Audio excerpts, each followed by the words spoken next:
És moment de saludar el Josep Maria Mainat. Bona tarda.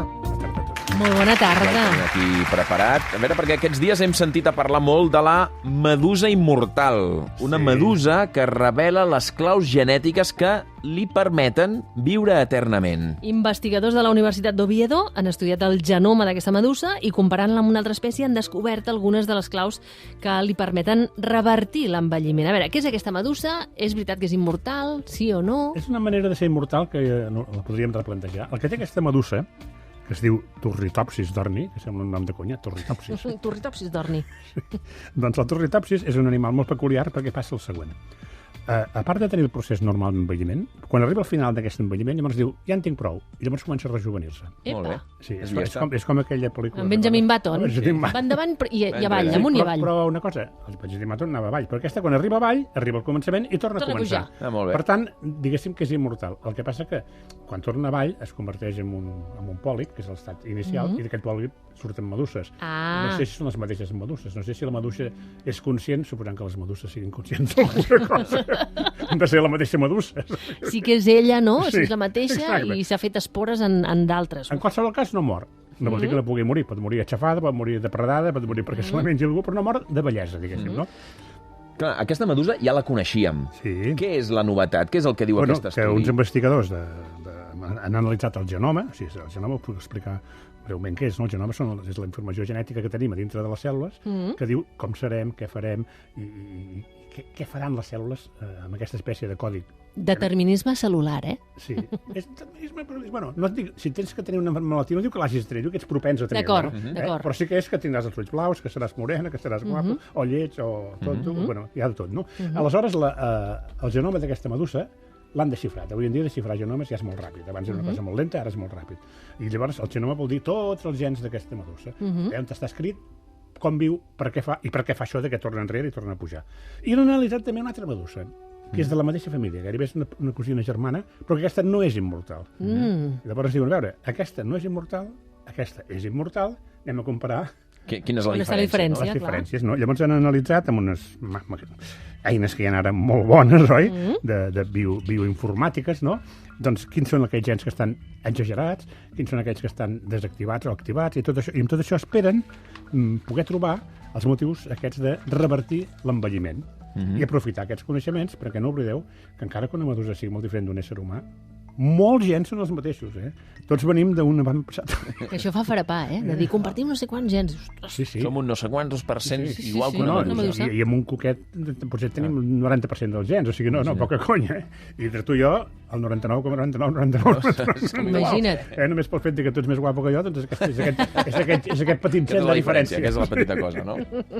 Bé, en qualsevol cas, això que he explicat, de que tornen a l'estat de pòlip. El pòlip és com un coral que està al fons del mar, no? Sí. I allà les meduses neixen meduses del pòlip, aquestes meduses creixen, fan ous i esperma, perquè tenen els dos sexes, no? I quan aquests ous es fecunden surten larves, i aquestes larves creixen, i llavors es haurien de morir, però diuen, no ens morim, i tornen a la terra, Mira quin tornen acord a fer més un guapo, pòlip, eh? etc. No? Bé, llavors el resultat és, el que han fet els investigadors és seqüenciar el genoma de la Turritopsis dorni i de la seva parenta, la Turritopsis rubra, que és igual, però no mor. Llavors, I això de cara als humans, és a dir, com... A veure, una medusa immortal està molt bé, no? Sí. Però com ens afecta que es descobreixin com afecta aquest descobriment a les teràpies antienvelliment o com les nodreix? bueno, en qualsevol cas, les diferències que hem notat entre aquestes dues meduses es refereixen sobretot al manteniment dels telòmers. Els telòmers és una cosa que un dia en podem parlar, no sé si tenim temps ara, però dintre d'aquesta seqüència d'ADN, la cua se'n diuen telòmers. És com els cordons de les sabates tenen aquella cosa. la punteta al final. Sí. Tenim aquesta punteta. Cada vegada que es reprodueix, perquè les cèl·lules es van multiplicant i multiplicant, s'escurça una mica aquesta cua. S'escurça una mica. I quan aquesta cua ja és molt petita o desapareix, hi ha errors. I aquests errors de transcripció són els que provoquen desastres i envelliment i tot plegat. Doncs es veu que aquestes meduses, no, la diferència que tenen és que tenen una activitat molt més bona de que no s'escurcin els telòmers. No em sortia la paraula, l'acabava de dir, no? Després també, aquestes recerques, les mateixes investigadores han declarat, diuen, no persegueixen aconseguir els somnis de la immortalitat humana, però l'objectiu és més modest, però molt més important. És entendre les claus i els límits de la plasticitat cel·lular que permet que alguns organismes siguin capaços de viatjar enrere amb el temps. Collons, no em sembla poc, eh? No? I amb aquest coneixement, potser no farem de Benjamin Button, però trobarem millors respostes a aquelles nombroses malalties que estan associades a l'envelliment, que avui ens aclaparen. El càncer, la demència senil, l'Alzheimer, etc. Vale?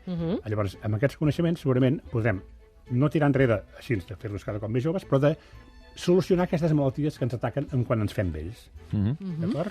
I aleshores entenem que frenarien l'envelliment. Exacte, es tracta de frenar l'envelliment.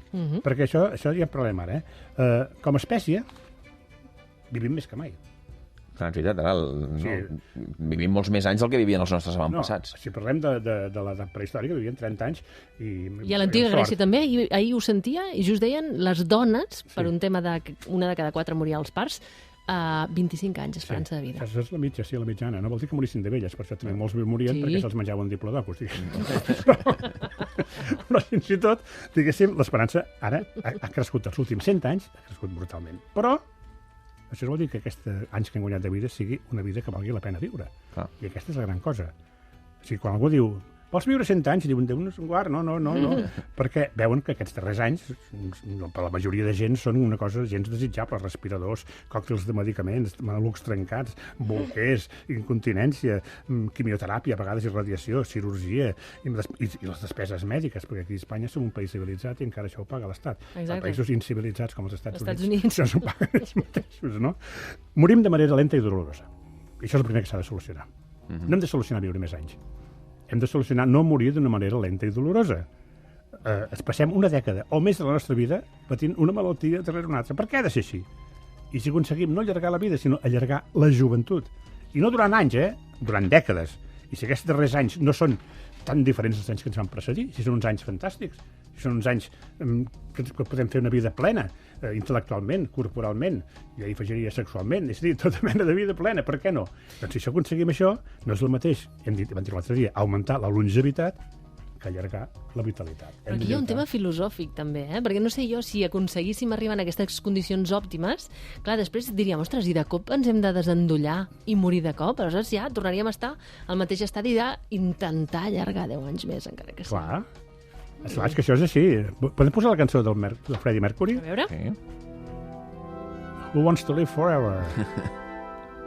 Home, si ens donéssim bona qualitat de vida, tothom vol viure per sempre, no? Hi ha algunes xerrades que faig, pregunto a la gent, qui vol viure fins als 80 anys? Tothom aixeca el braç, vale? Qui vol viure fins als 90? No l'aixequen. Qui vols viure fins als 100? Gairebé ningú. Qui vols viure fins als 120? Ningú l'aixeca. Jo dic, però escolteu, vaig canviar la pregunta.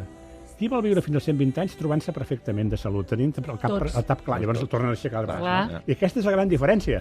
Això és el que estem parlant, és prolongar la vitalitat, vale?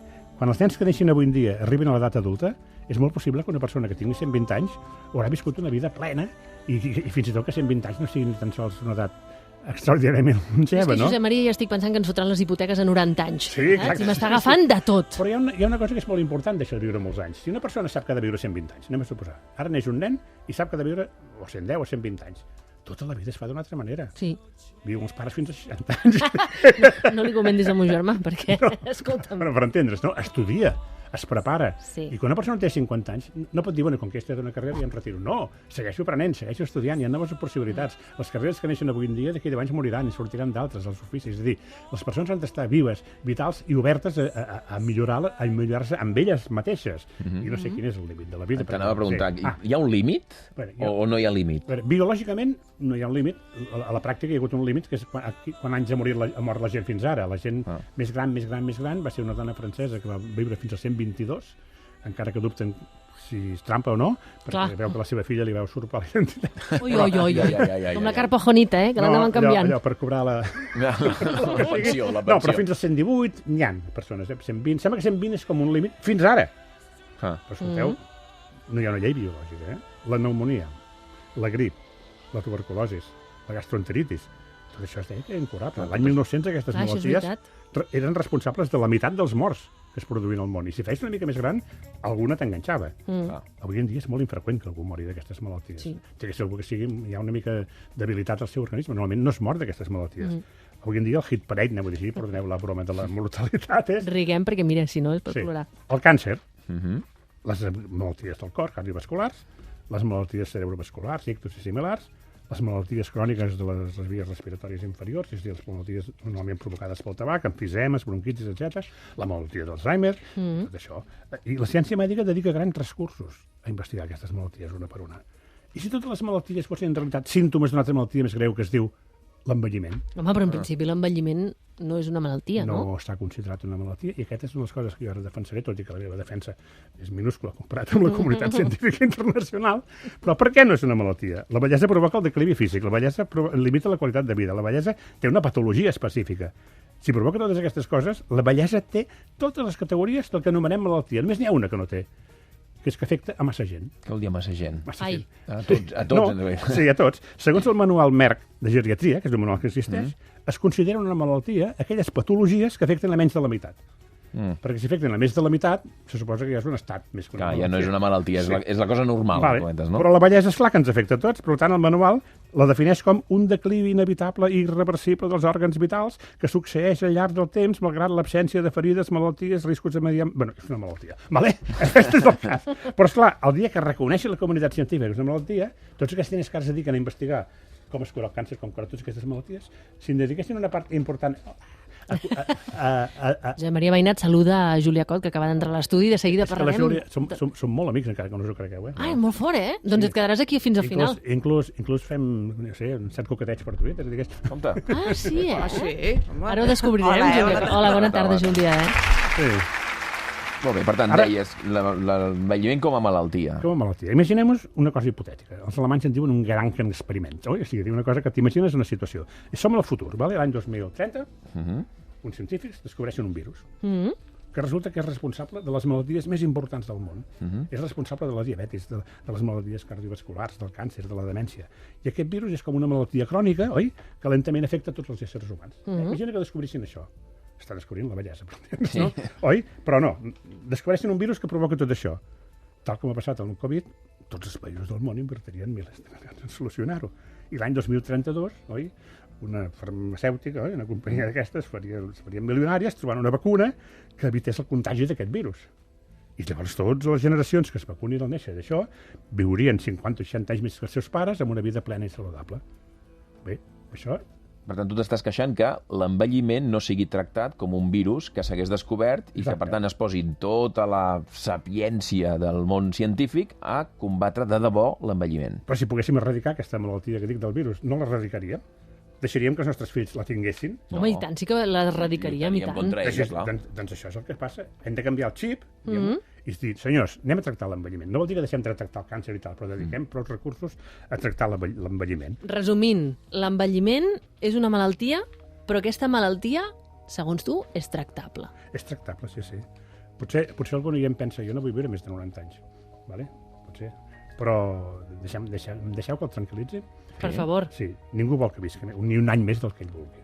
Vale? Sí. No es tracta d'obligar-te a viure més, eh? Però abans de prendre aquestes decisions, imagina que tens una edat ja, i dius, jo no vull viure més de 90 anys. I et truquen del registre civil i dius, escolta, hi ha hagut un error, que hem de donar compte que la seva partida de naixement està equivocada, vostè té 92 anys ara. Voldries morir l'endemà? No. No, clar. No. Doncs aquest és el cas. Morir-se és, com sempre hem dit abans, qui want to live forever, segons l'estat de salut. És a dir, no hi ha ningú que es vulgui morir si es troba bé. Ni hi ha tampoc cap familiar ni cap metge, ningú que digui, ui, aquesta persona que vella que és, que es mori. No, lluitem fins al final per viure. Per tant, l'envelliment és una malaltia, però és tractable. Voldria acabar amb una cosa, si puc? Sí.